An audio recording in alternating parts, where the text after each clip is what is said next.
हमने अनेकार्थी शब्द के एक शब्द देखे। अब हम देखेंगे सर्वनाम। सर्वनाम को इंग्लिश में प्रोनाउन कहते हैं। सबसे पहले हम देखेंगे सर्वनाम का अर्थ क्या है।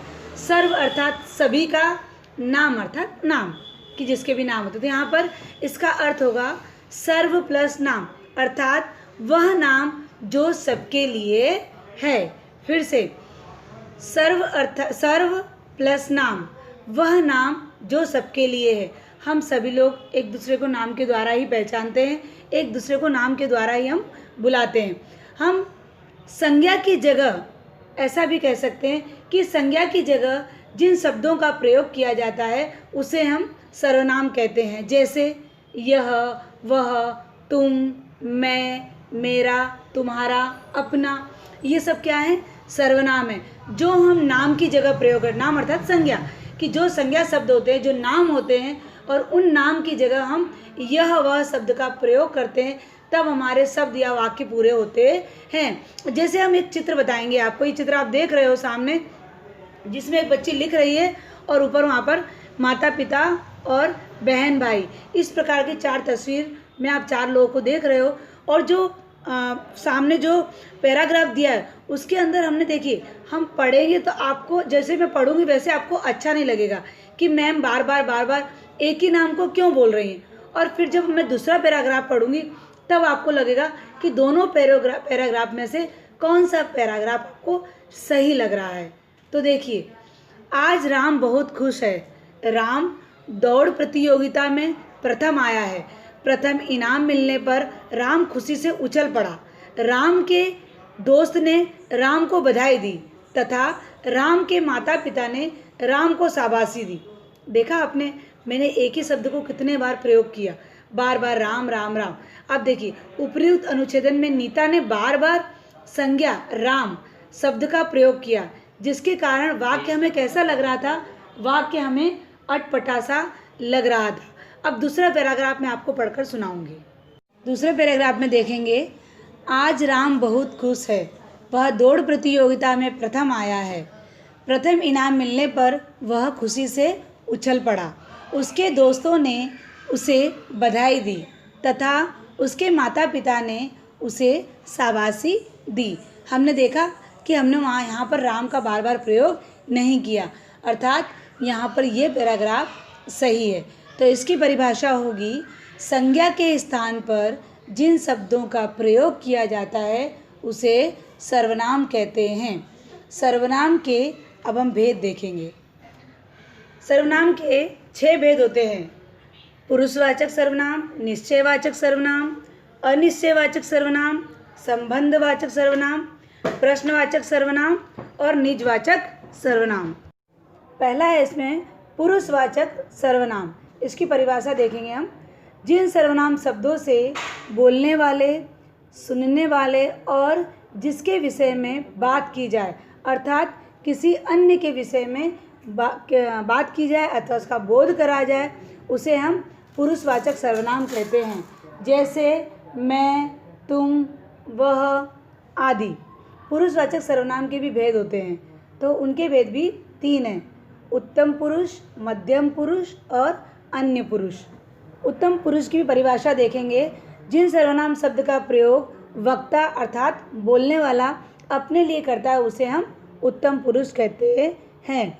ये देख रहे हैं हम लोग, जो चित्र देख रहे हैं उसमें बातचीत में मेरा, मैं, मुझे और हमें शब्द बोलने वाले ने अपने लिए प्रयोग किया है, अतः यह उत्तम पुरुष कहलाता है। मध्यम पुरुष, जिन सर्वनाम शब्द का प्रयोग श्रोता अर्थात सुनने वाला के लिए होता है उसे मध्यम पुरुष कहते हैं। जैसे तुम कहाँ जा रही हो? मैं खेलने जा रही हूँ। तो यहाँ पर इस बातचीत में तुम और तुम्हें शब्द सुनने वाले के लिए प्रयोग किया गया है, अतः यह हुआ मध्यम पुरुष। अपनों से बड़ों के लिए आपका, छोटों के लिए तथा बराबर वालों के लिए तुम का प्रयोग किया जाता है। 3rd नंबर का देखेंगे अन्य पुरुष। अन्य पुरुष का जो व्याख्या है वो देखेंगे इस प्रकार। वे सर्वनाम शब्द जो बोलने वाले किसी अन्य के लिए जिसके विषय में बात की जाए प्रयोग में लाते हैं उन्हें हम अन्य पुरुष कहते हैं। जैसे 2 व्यक्ति आपस में बात करते करते किसी और के विषय में बात करें, उसे हम अन्य पुरुष कहते हैं। जैसे इस बातचीत में हम जो चित्र देख रहे हैं, उनकी बातचीत में उस और उसे शब्द किसी तीसरे के लिए प्रयोग किया गया है, अतः यह अन्य पुरुष कहलाता है। देखेंगे 2 नंबर का निश्चयवाचक सर्वनाम। जिस सर्वनाम शब्दों से किसी निश्चय व्यक्ति या वस्तु की जानकारी मिले, उन्हें निश्चयवाचक सर्वनाम कहते हैं। किसी निश्चय अर्थात निश्चित कि हाँ ये वस्तु यहाँ पर रखी हुई है, तो हमें हमारे मन से पता है कि वो एक अच्छे से स्थान पे या सही स्थान पे या निश्चित स्थान पर रखी हुई है, तो उसे हम निश्चयवाचक सर्वनाम कहेंगे। जैसे इस वाक्य में वह और इसने निश्चित व्यक्ति और वस्तु की जानकारी दे रहे हैं। यहाँ चित्र देख रहे हैं हम, 2 चित्र दिया है, गर्ल्स का चित्र है, तो वह मेरी कार है, तो यानी उस गर्ल्स को निश्चित रूप से पता है कि वो मेरी, उसके सामने जो रखी हुई वो उसकी कार है, तो उसने कहा ये निश्चित रूप से उसकी कार उसे दिखाई दे रही है। इसमें इसने बूढ़े आदमी की मदद की। एक बच्चा है तो इसने बूढ़े आदमी की, ये भी एक निश्चित पार्ट है। तो यहाँ पर क्या होगा, जिस सर्वनाम शब्द से किसी निश्चय व्यक्ति या वस्तु की जानकारी मिले, उसे हम निश्चयवाचक सर्वनाम कहते हैं। हम आगे देखेंगे अब अनिश्चयवाचक सर्वनाम। यहाँ पर पहले हमने देखा निश्चय अर्थात निश्चित जगह पर रखी हुई है या निश्चित चीज़ हम उसको देख रहे हैं, वो हमें पता है। और अनिश्चित मतलब जिसे हमें अच्छी तरह से क्लियर नहीं है, हम उसमें क्लियर नहीं हो पा रहे कि हाँ वो वस्तु वहाँ होगी या नहीं होगी, उसे हम कहेंगे अनिश्चय। देखेंगे हम इसकी परिभाषा। जिन सर्वनाम शब्दों से किसी निश्चय व्यक्ति या वस्तु की जानकारी न मिले, पहले में थी कि किसी निश्चित व्यक्ति की जानकारी मिलती है, और यहाँ पर है किसी निश्चित व्यक्ति की जानकारी न मिले, उसे हम अनिश्चित सर्वनाम कहते हैं। जैसे आपको कोई बुला रहा है, यहाँ पर जो चित्र दिया है, आपको कोई बुला रहा है, कोई बुला रहा है मतलब उसे निश्चित नहीं है कि ये कौन व्यक्ति है। पलंग के नीचे कुछ गिरा है, अब पलंग के नीचे क्या गिरा है वो उन्हें निश्चित रूप से पता नहीं है, तो ये यहाँ पर क्या कहा जाएगा, अनिश्चितवाचक सर्वनाम। इस वाक्य में कोई और कुछ निश्चित व्यक्ति या वस्तु की जानकारी नहीं दे रहे हैं, इसीलिए हम इसे अनिश्चयवाचक सर्वनाम कहते हैं। 4 नंबर संबंधवाचक सर्वनाम। इसकी परिभाषा है, जिन सर्वनाम शब्दों का प्रयोग वाक्य के लिए 2 भागों में आए और संज्ञा या सर्वनाम शब्द में संबंध स्थापित करने के लिए किया जाए, उसे हम संबंधवाचक सर्वनाम कहते हैं। हम ऐसे भी कह सकते हैं कि संज्ञा और सर्वनाम शब्द में जो संबंध आते हैं, जो संबंध स्थापित होते हैं, उसे हम संबंधवाचक सर्वनाम कहते हैं। अगर आपको इतना लंबा नहीं बोलना है तो उदाहरण में हम देखेंगे, जो चित्र दिखाई दे रहे हैं हमें, उतना ही खाओ जितना पचा सको। तो यहाँ पर 2 लोग साथ में बातचीत कर रहे हैं, उतना ही खाओ जितना पचा सको। तो उतना और जितना दोनों एक दूसरे के साथ संबंध बता रहे हैं। वाक्य के अंदर हमें पता चल रहा है कि ये दोनों शब्द एक दूसरे के साथ संबंध बता रहे हैं। दूसरा हम चित्र देखेंगे, जो मेहनत करेगा वो फल पाएगा। जो और वो, ये दोनों एक दूसरे के साथ संबंध बता रहे हैं, पूरे वाक्य को जोड़ने का काम कर रहे हैं, जिसे हम संबंधवाचक सर्वनाम कहेंगे। इस वाक्य में उतना, जितना, जो, वो 2 सर्वनामों के बीच संबंध दर्शाया जा रहा है, उसे हम संबंधवाचक कहते हैं। 5वां नंबर का देखेंगे, प्रश्नवाचक सर्वनाम। प्रश्न के द्वारा आपको पता ही चल जाता है कि जो वाक्य के पीछे प्रश्न लगे उसे प्रश्नवाचक सर्वनाम कहते हैं। फिर भी एक बार देख लीजिए, ऐसे सर्वनाम शब्द जिनका प्रयोग प्रश्न पूछने के लिए किया जाता हो। ऐसे सर्वनाम शब्द, सर्वनाम अर्थात संज्ञा के स्थान पर जिन शब्दों का प्रयोग किया जाता है उसे हम सर्वनाम शब्द कहते हैं। तो यहाँ पर वही बता रहा है कि प्रश्नवाचक सर्वनाम ऐसे सर्वनाम जिनका प्रयोग प्रश्न पूछने के लिए किया जाता हो, उसे हम प्रश्नवाचक सर्वनाम कहते हैं। जैसे यहाँ 2 चित्र दिए गए हैं, उसमें देखिए, आपकी मुट्ठी में क्या है, क्या जहाँ पर आता है क्या है, वहाँ क्या होगा, क्वेश्चनवाचक हो जाता है, प्रश्नवाचक बन जाता है। दूसरे चित्र में भी हम देखेंगे, वह कौन खड़ा है, वह कौन क्या है, प्रश्न दर्शा रहा है, तो यहाँ पर वह कौन खड़ा है। इस वाक्य में क्या और कौन प्रश्न पूछने की जानकारी दे रहे हैं, अतः यह प्रश्नवाचक सर्वनाम है। 6 नंबर निजवाचक सर्वनाम। निज अर्थात हमें पता चलता है, निज अर्थात खुद, स्वयं। तो यहाँ पर दिया गया है इसकी परिभाषा, जो सर्वनाम शब्द कर्ता के साथ अपनापन बताने के लिए प्रयोग किया जाता है उसे हम निजवाचक सर्वनाम कहते हैं। जैसे चित्र में दिया है, मैं अपने आप खा लूँगा। अपने आप यानी मैं खुद से खा लूँगा, तो निजवाचक सर्वनाम में यही होगा कि जो खुद के लिए प्रयोग किया जाता है, जो आप स्वयं के लिए प्रयोग किया जाए, उन्हें हम निजवाचक सर्वनाम कहते हैं। दूसरे चित्र में हम देखेंगे, मैं स्वयं पढ़ लूँगा, तो मैं खुद से पढ़ लूँगा। इस वाक्य में अपने आप और स्वयं कर्ता के लिए प्रयोग किया गया है, अतः इसे हम निजवाचक सर्वनाम कहेंगे। यहाँ देखेंगे हम लिखित क्वेश्चन आंसर्स। तो क्वेश्चन नंबर 1, निम्नलिखित वाक्यों को सर्वनाम के उचित भेदों से मिलाइए।